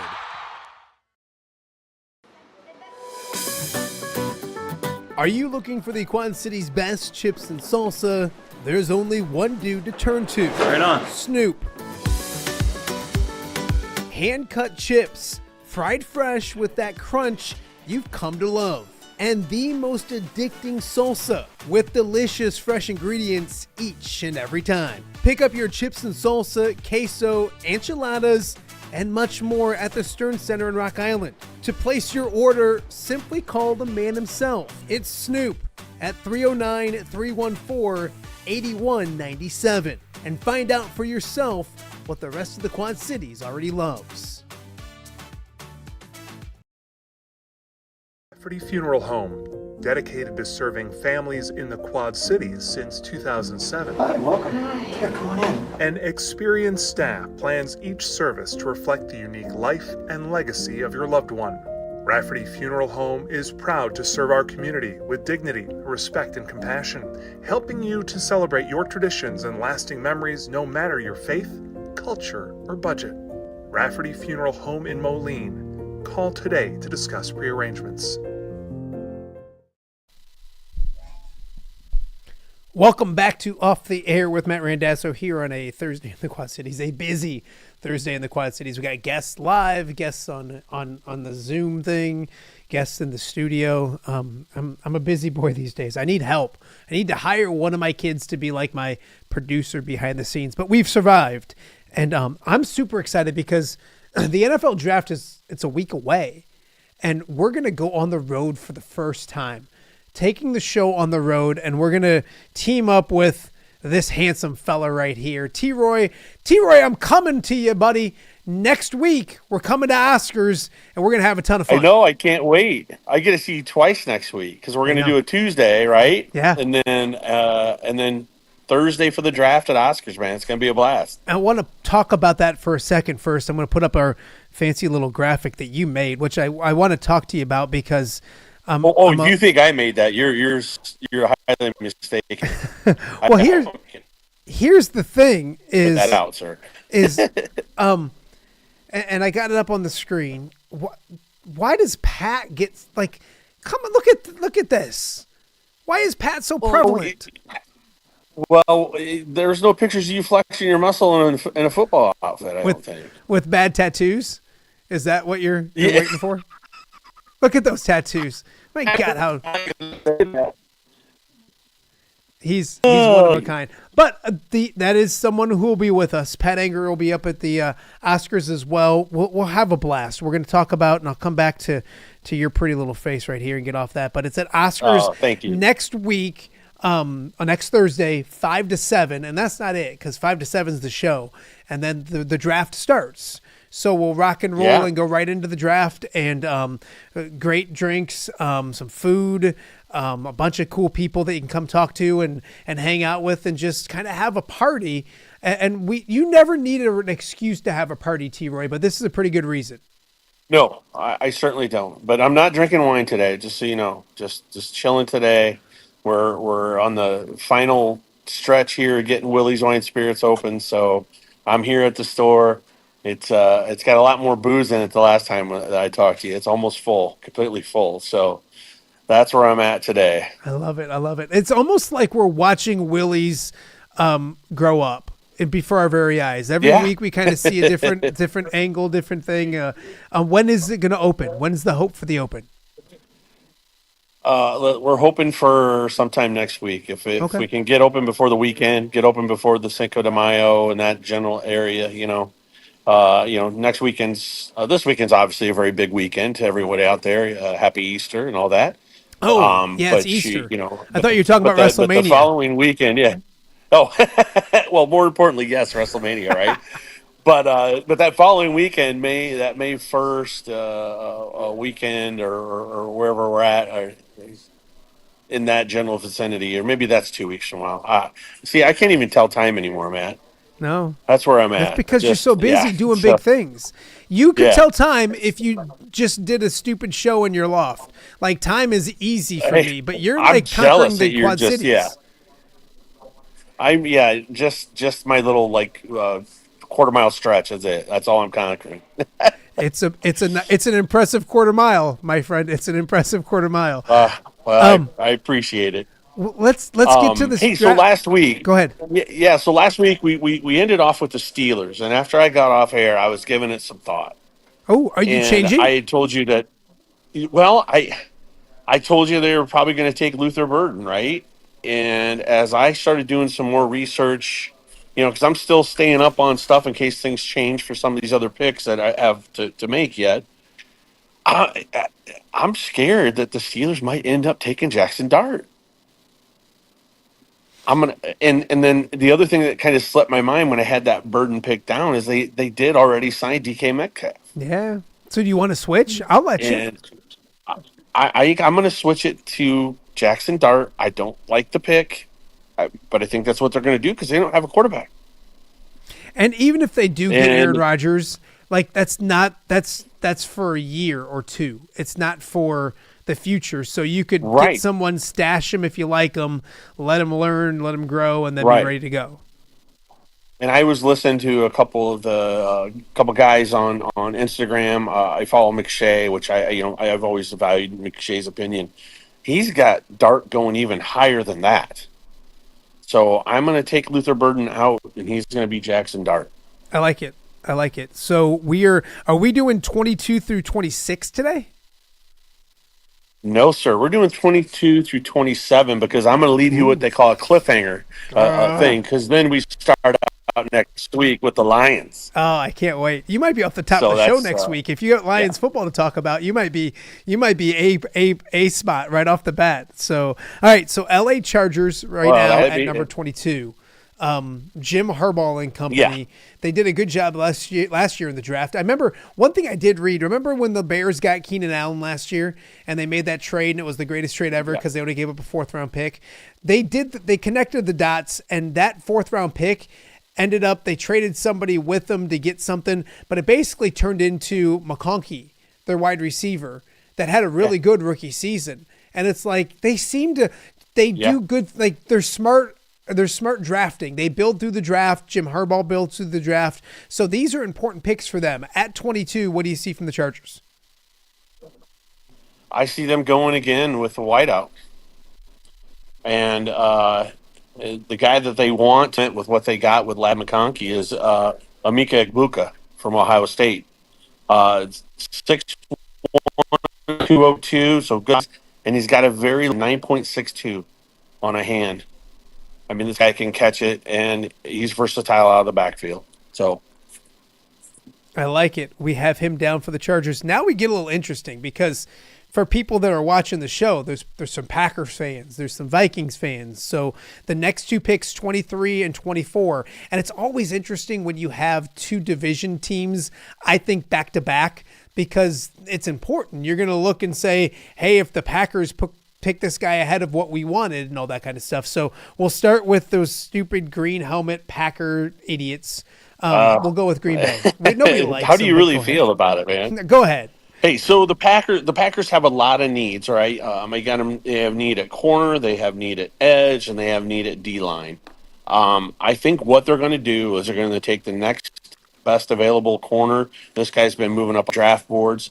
It's Jahdae Barron out of Texas. Okay. Packers are pretty synonymous with taking defensive backs in the first round. I don't think anything changes. It's funny because, and there's been rumors that Jair Alexander is going to get traded. Now, last I read yesterday that he's not on the trade block, but that would add to the fact that they do need to. And another thing too with them, and I don't know if they do it, but they have a lot of wide receivers, but I know Christian Watson's probably out for most of next year because of the ACL tear. So I don't know how invested they get with receiver, but I think you can get receivers anywhere in this draft. Well, I really do. Well, I think that's kind of my thing too. Is like they don't tend to give their quarterbacks weapons. Otherwise, I'd have them taking Luther Burden right there. Yeah, I that's just where I'm at with. I'm like, I just don't understand sometimes their mentality when they draft. I mean, they never really gave Rodgers weapons, and they're gonna stick with that same thing. At least that's what it feels like for now. So and it's interesting because Luther Burden's still on your board, and I know it's not in most mock drafts right now, but there is points during the college football season, T-Roy, that Luther Burden was a top 10, even top 5 pick people would talk about. So it's interesting that he's still there at 24. I don't think he fits the Vikings, but talk about 24 and where you have another dumb, stupid team in the NFC North going. So the Vikings, top needs I have for the Vikings right now are defensive line and corner. And they also have a slight need for safety.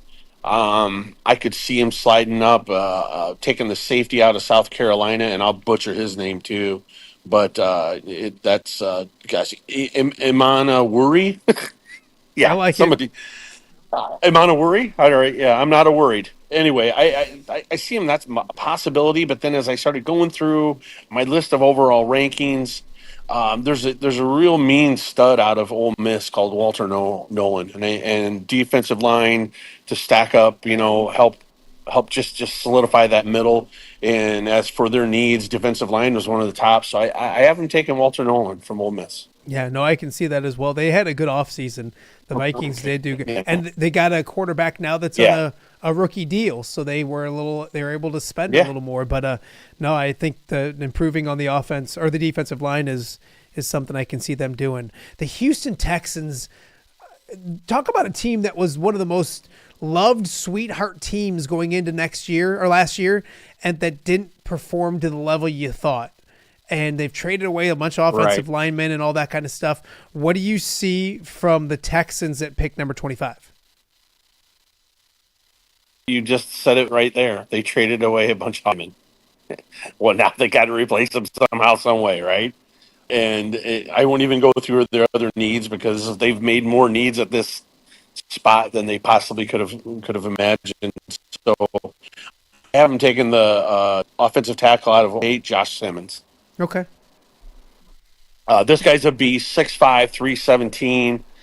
Hits a lot of the buttons for you when what you want out of a O lineman, and he doesn't just have to play tackle. So Versatile as well. No, I like it. And I think that's one of those, there's certain teams, T-Roy, that have certain things that well, that makes sense. I think if you could look on the books and Texans to draft an offensive lineman, I'd love to go look. I probably could, but I bet you it's minus 300, minus, that seems like where they have to go in this draft. The Rams at number 26, and they're another team that drafts really, really well. The Puka Nakuas, they rebuilt their defense last year through the draft, and their line through the draft. Where do they go right now? Because Matthew Stafford being back means they're all in. They want to win this year.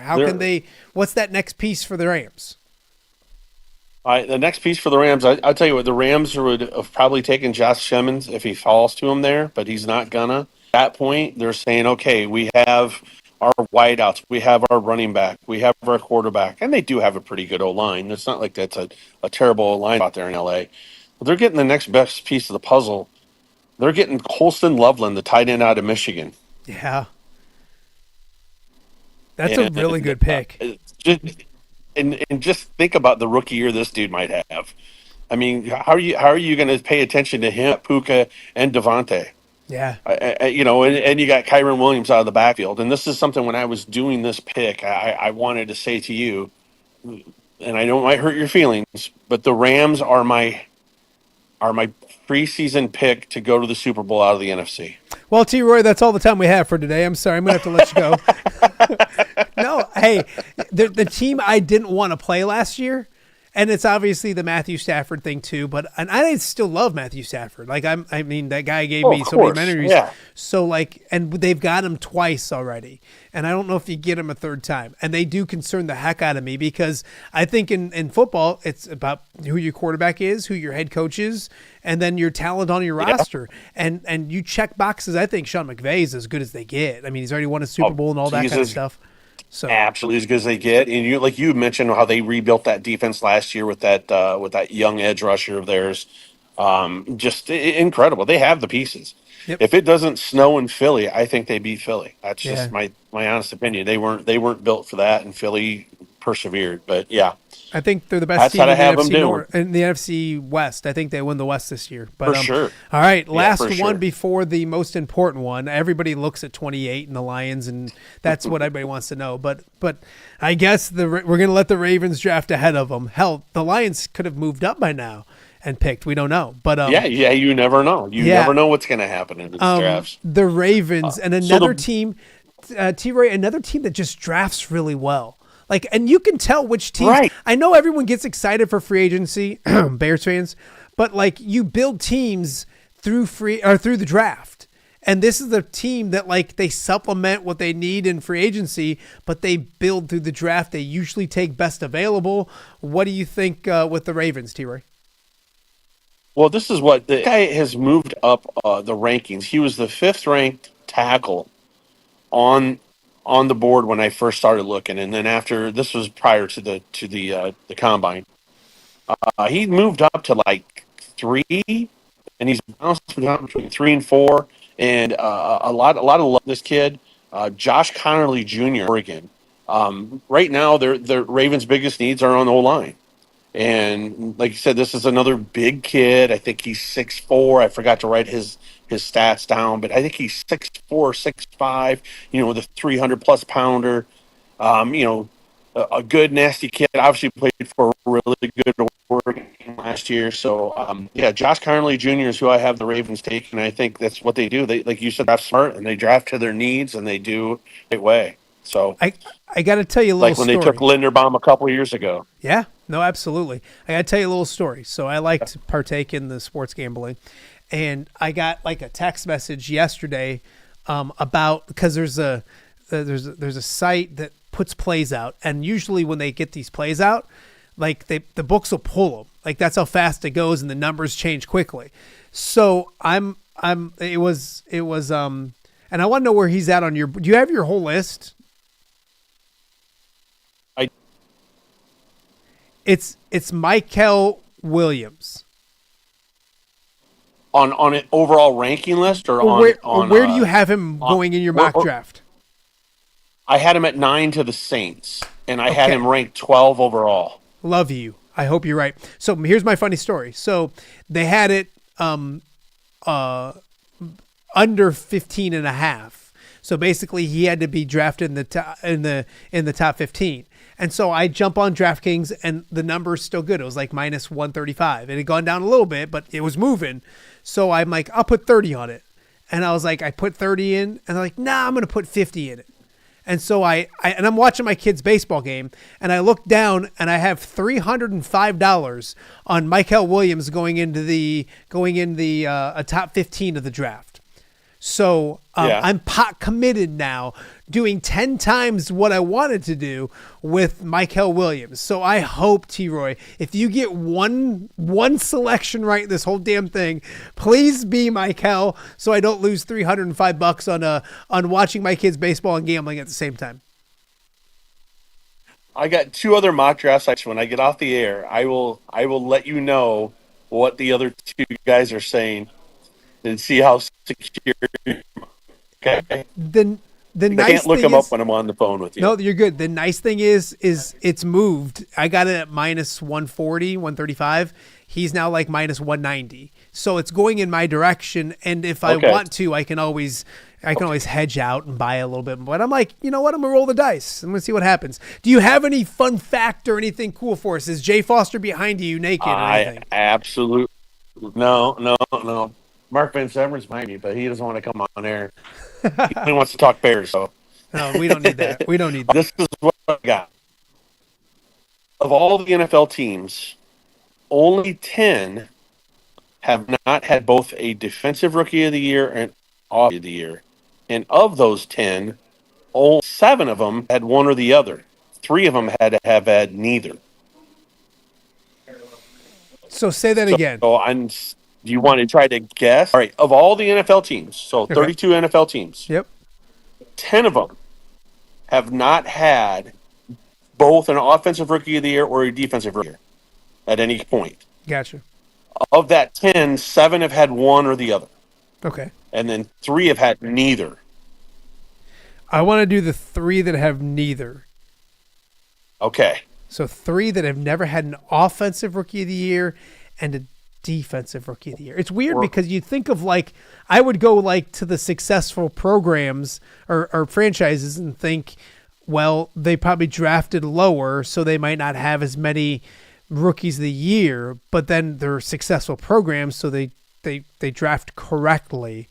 My first inkling with all these is to do the bad franchises and the newer ones. Okay. Well, I do the newer ones, but the newer ones is like Jacksonville, but I bet you Jacksonville probably had one with Trevor Lawrence, maybe. No, probably not. But they draft a lot early. Let's go Jacksonville. My first pick is Jacksonville. You got one. Got one. Boom. That is one. Good job. Ring your bell. Ding, ding, ding. The Panthers pop into my mind, but I'm worried that Cam Newton was the Offensive Rookie of the Year at one point. They've had both. I want Cam Newton and Luke Kuechly. Yeah. Click both boxes. I'm trying to think if the Lions have. I'm going to say they the have. Lions. Okay, they'd have. No, they have. Pretty sure Barry Sanders clicks one of those boxes, and Aiden Hutchinson possibly, or. Yeah.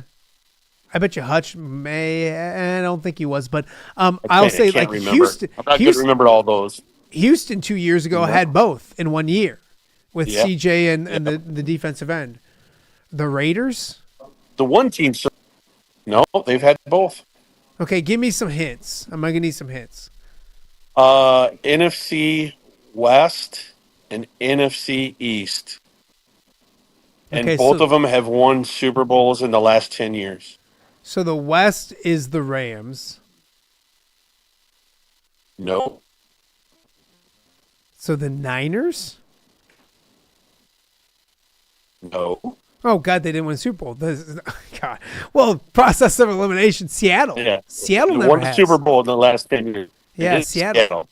Seattle never has. Wow. Okay, so we got... And the NFC East, this should be pretty easy for you. They won a Super Bowl in the last 10 years, and it's not the damn Cowboys. It's the Philadelphia Eagles? Yes, that was the surprising one, That's right? How did the Eagles have extremely never surprising. had? Yes. Now, the other ones, all right, these are the teams that have only had offensive. The Bengals, the Bucks, and the Vikings. And then 4 teams have only had defensive rookies of the year. San Francisco, Kansas City, Baltimore, and Cleveland. Wow. I probably would have guessed yeah. Philadelphia in my last 3 or 5 picks if it would have gotten that far along before I would have gone with Philadelphia. Right. And they draft so well, which sucks for you as a Cowboys fan. I try to stump you, buddy. Yeah, it does. I love it. Well, one more time. Man. I cannot wait till next Tuesday. Yeah. I'm going to put it up one more time, this cool little graphic. I want to remind everybody that it's the NFL Draft Party. Off the Air is going on the road for the first time. We're super excited, going over to Oscar's Pub. We'll be on the air from 5 to 7. Pat Anger will be in the house. We're trying to get Julian Vandervelde to drop by. He's coming back from Des Moines that day, so hoping to get him over there as well. And Tom Kakert will be around and all that kind of stuff. So come on out at 5 o'clock. Once you get done with work, hop by, have a drink or 2 or 10. And just enjoy the draft and then stay afterwards because we'll just watch the draft at Oscars the entire night. And I'll be yelling and screaming for Michael Williams to get drafted before pick number 16 so that I can afford my kids' college, although it's $300, so it's not that big a deal. But it is a big deal these days. So anyways, T-Roy, thank you. We need to get together Tuesday. We're going to have you on to finish up the draft. And then we'll be on Thursday out there. I need to come out to Oscars and survey the situation of where we're going to set up. Let's do some surveying on Monday. I love it. Surveying on Monday. I love it. We'll do that as well. So I'll see you on Monday. Enjoy right, your man. Easter/WrestleMania weekend, and we'll talk to you soon. All right, man. Talk to you soon. All right. That is T-Roy. We're going to go over to Oscars next Thursday. Really excited about that. We got to get the brains involved in making this happen over there, which I don't think is too difficult, but we'll figure it all out. So, hey, it's been a fun Thursday show. Chasson Randle, John Nelson, the head softball coach at Augustana, the Vikings off to a great start. Jim Mertens in a Throwback Thursday. We'll be doing that each and every Thursday. And then, of course, T-Roy with our .08 mock draft tomorrow. We want everybody to watch, but be warned, we're going to talk a lot of wrestling. In fact, it's almost a wrestling preview for WrestleMania tomorrow and Off the Air with Matt Randazzo. So be prepared for that. Listen to it. Have a good time if you don't love wrestling. I hope you do. And we'll talk about WrestleMania. Get everybody set for Saturday and Sunday. And we'll look ahead to Monday as well because the Raw after WrestleMania is always really good as well. Next week, working on some fun guests next week as well. And I can let you guys know early the following week, we'll have the one and only Kirk Ferentz joining Off the Air with Matt Randazzo. That's coming up either April 28th, 29th, something around that time. So we'll know that. We'll let you guys know as soon as we kind of fine-tune the details with that. So, again, I want to thank Chasson Randle, John Nelson for coming out to the house, Jim Mertens for allowing himself to be on my silly little show, and T-Roy as well. WrestleMania talk tomorrow. Thank you guys for watching. Thank you guys for getting us over 1,000 subscribers. We love that. We appreciate that. But keep adding them as well. If you're not subscribing, please do so. And we'll talk to everybody tomorrow right here on Off the Air with Matt Randazzo. And as always, we leave you with a look at our fantastic sponsors that allows me to do this goofy little show each and every day right here in the Quad Cities. Thanks for watching. We'll see you guys back here tomorrow.